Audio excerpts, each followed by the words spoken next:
कल्पना कीजिए कि देश के खजाने में अरबों खरबों रुपए रखे हैं।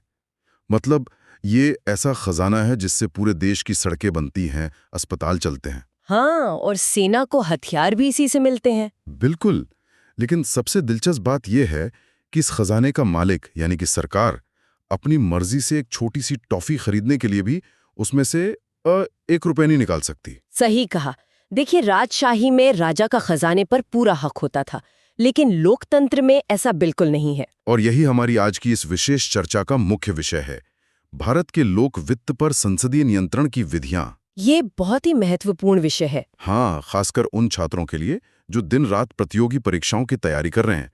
ये पूरी चर्चा लूसेंट जैसी प्रमाणिक किताब पर आधारित है, जो कि यूपीएससी, बीपीएससी, एसएससी या फिर रेलवे, दरोगा और बिहार पुलिस जैसी परीक्षाओं के लिए बहुत महत्वपूर्ण है। बिल्कुल। और इन परीक्षाओं में सीधे ये नहीं पूछा जाता कि नियम क्या है, वहाँ ये परखा जाता है कि कोई विशेष नियम आखिर बनाया क्यों गया है। सही बात है।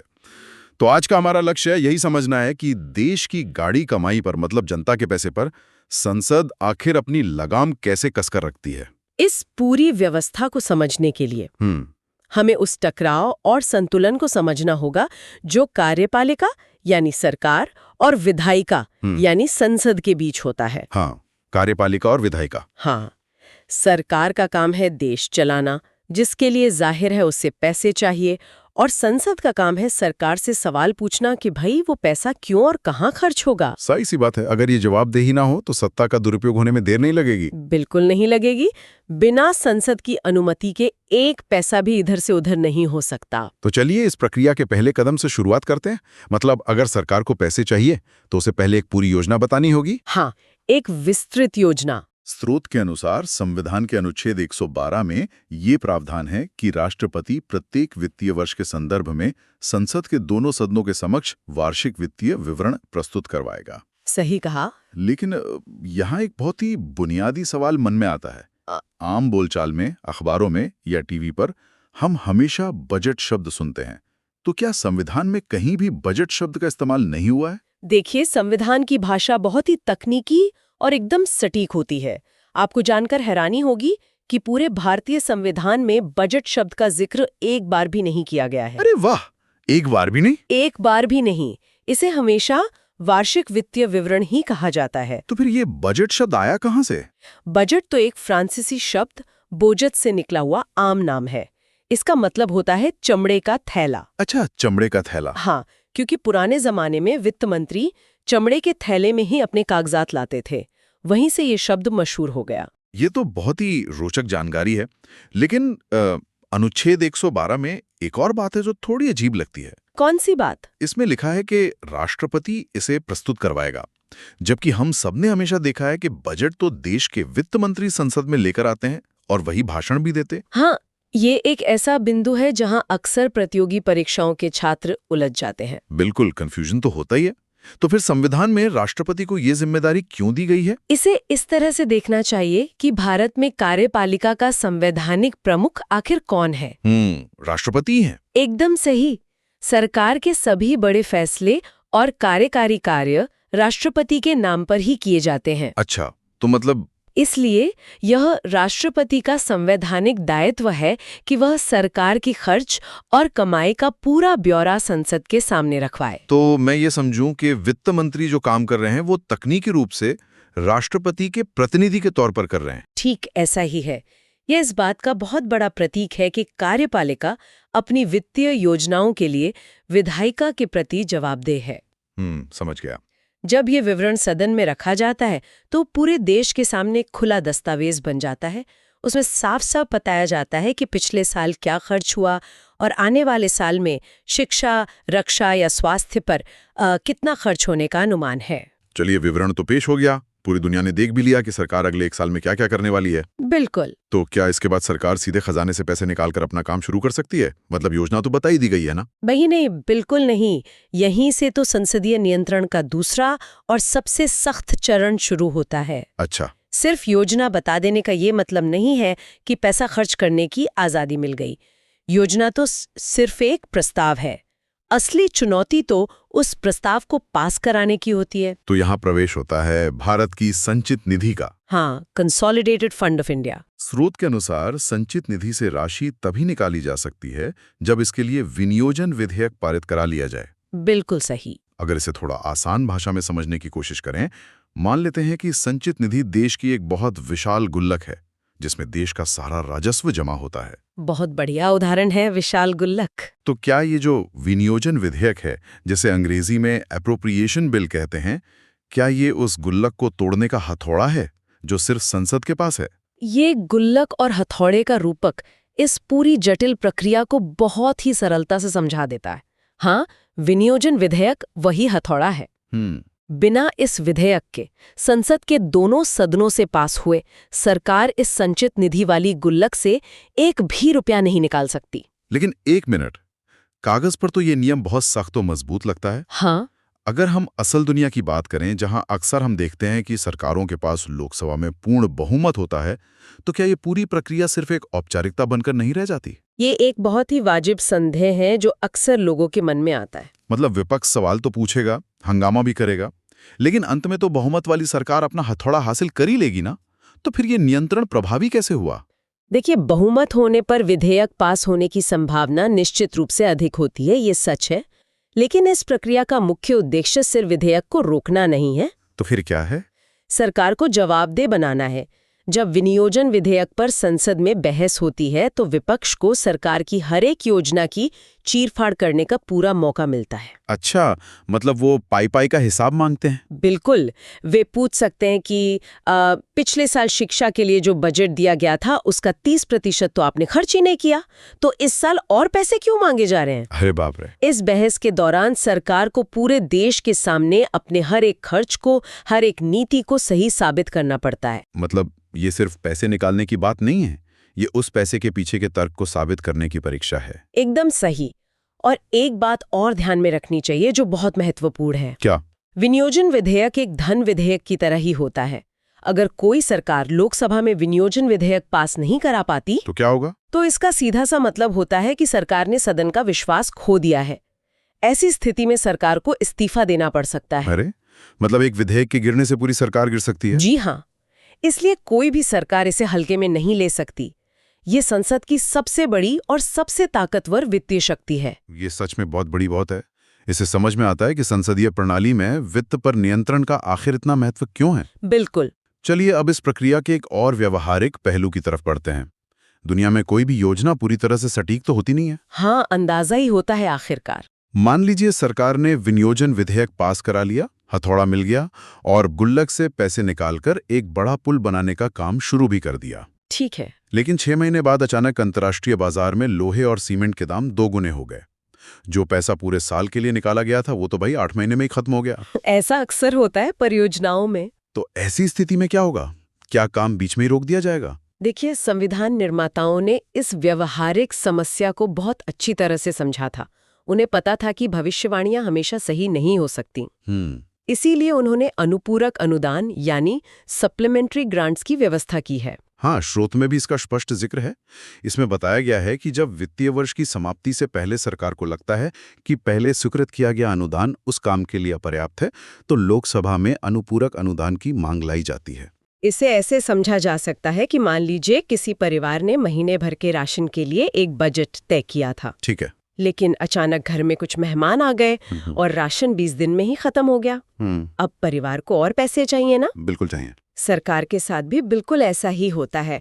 महंगाई बढ़ सकती है, कोई नई योजना अचानक शुरू करनी पड़ सकती है, या किसी प्राकृतिक आपदा के कारण अतिरिक्त खर्च आ सकता है। लेकिन यहाँ भी सरकार अपनी मर्जी से किसी दूसरे खाते का पैसा इस काम में नहीं लगा सकती है ना। उसे वापस संसद के पास ही जाना होगा। एकदम सही पकड़ा आपने। नियंत्रण में कोई ढील नहीं दी जाती। सरकार को फिर से लोकसभा में जाना पड़ता है और अनुपूरक अनुदान की मांग रखनी पड़ती है। मतलब फिर से वही बहस। हाँ, सरकार को संसद को ये समझाना पड़ता है कि पैसे कम क्यों पड़े और ये अतिरिक्त पैसा कहाँ से आएगा।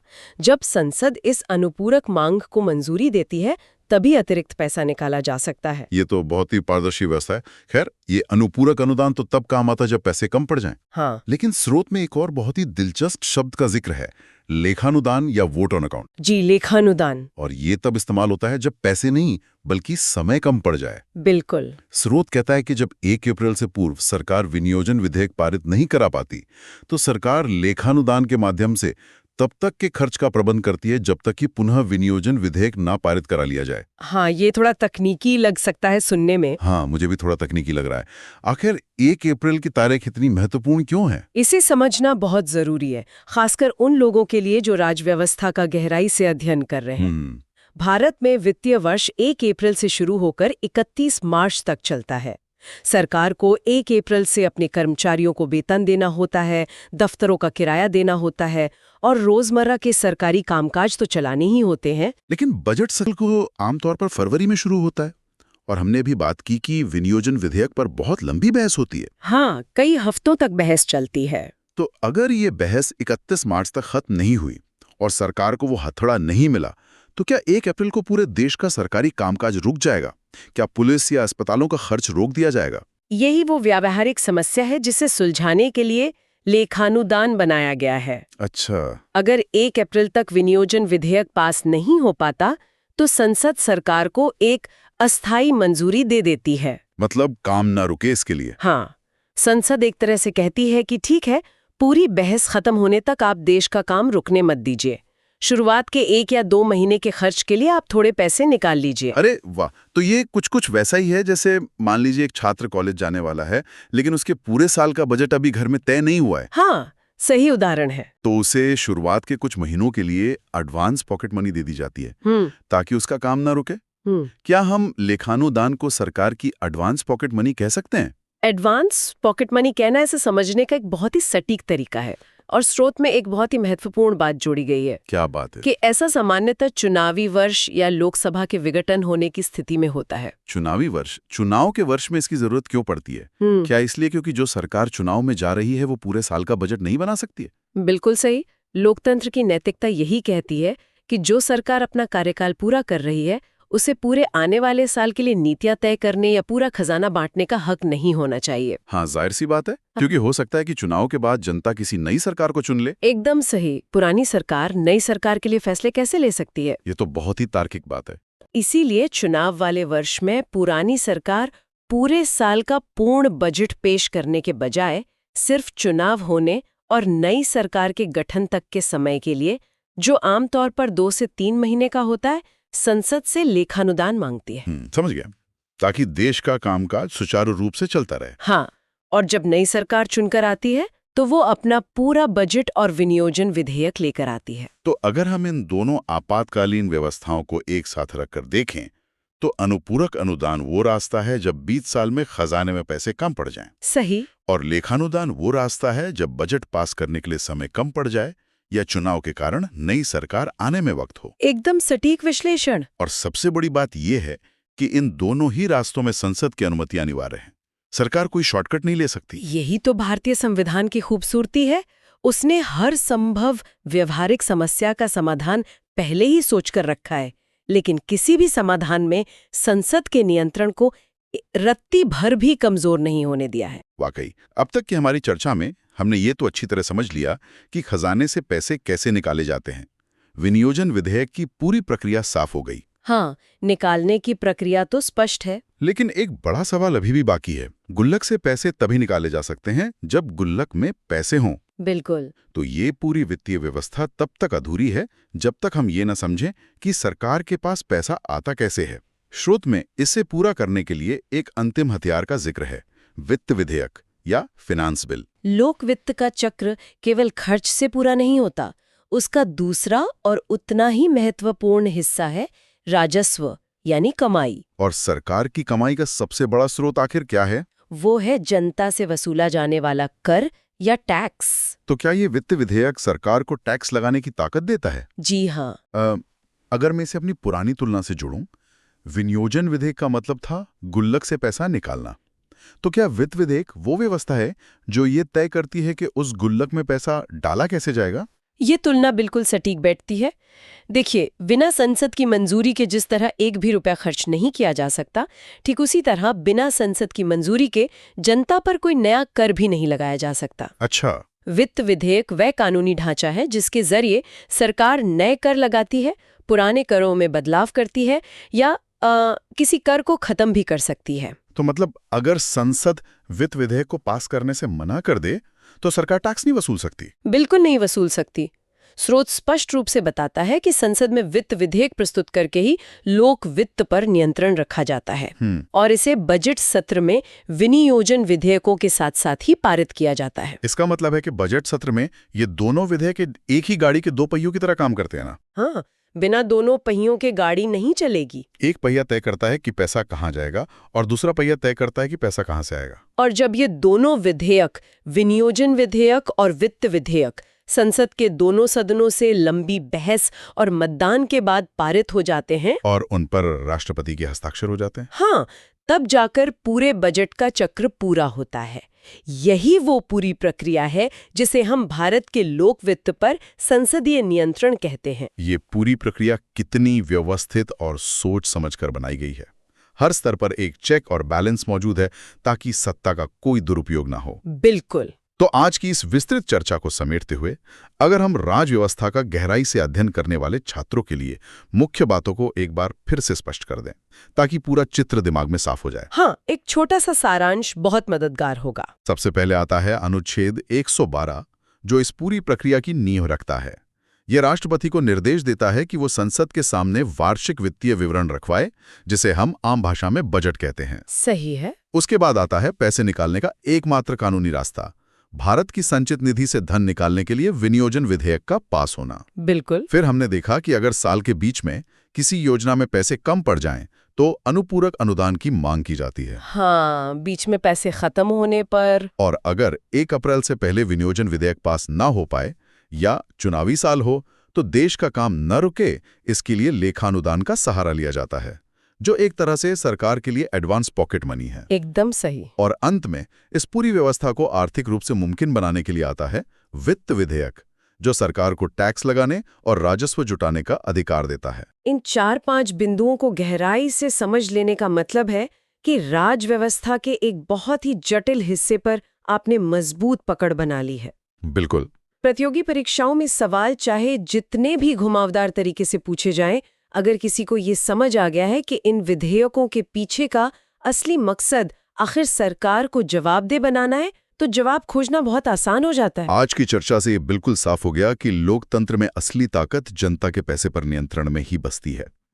संसद की इस मजबूत दीवार को पार किए बिना कोई भी सरकार खजाने तक नहीं पहुंच सकती। सही बात है। लेकिन इससे पहले कि हम आज की इस चर्चा को विराम दें, एक ऐसा सवाल है जो इस पूरी व्यवस्था पर सोचने को मजबूर करता है। अच्छा, वो क्या है? देखिए, हमने देखा कि संसद के पास लोक वित्त को नियंत्रित करने के लिए कितने सख्त नियम हैं। बिना विनियोजन विधेयक के पैसा नहीं निकल सकता, बिना बहस के अनुपूरक अनुदान नहीं मिल सकता, कोई शॉर्टकट नहीं है। लेकिन जरा सोचिए, व्यवहारिक दुनिया में हमेशा समय नहीं होता। मान लीजिए देश पर अचानक कोई ऐसा बड़ा संकट आ जाए, कोई बहुत भयानक प्राकृतिक आपदा आ जाए, कोई युद्ध छिड़ जाए या कोई ऐसी महामारी आ जाए जिसकी भविष्यवाणी ना तो वार्षिक विवरण में की गई थी और ना ही अनुपूरक अनुदान के लिए समय है। बहुत ही गंभीर स्थिति है ये तो। और मान लीजिए उस वक्त संसद का सत्र भी नहीं चल रहा है। ऐसी गंभीर स्थिति में जहां रातों रात करोड़ों रुपयों की जरूरत हो, सरकार तुरंत धन कैसे जुटाती होगी? ये सोचने वाली बात है। क्या ऐसे अज्ञात और अचानक आए संकटों के लिए हमारे संविधान निर्माताओं ने कोई अलग से आपातकालीन गुल्लक बनाई है जिसे बिना संसद की तुरंत बैठक बुलाए खोला जा सके? ये एक ऐसा प्रश्न है जो भी छात्र सुन रहे हैं उन्हें भारतीय संविधान की दूरदर्शिता के एक नए पन्ने की तरफ ले जाएगा। आज के इस विश्लेषण में हमारे साथ जुड़ने के लिए धन्यवाद। सीखते रहिए और हर नियम के पीछे छिपे हुए क्यों और कैसे पर हमेशा सवाल उठाते रहिए।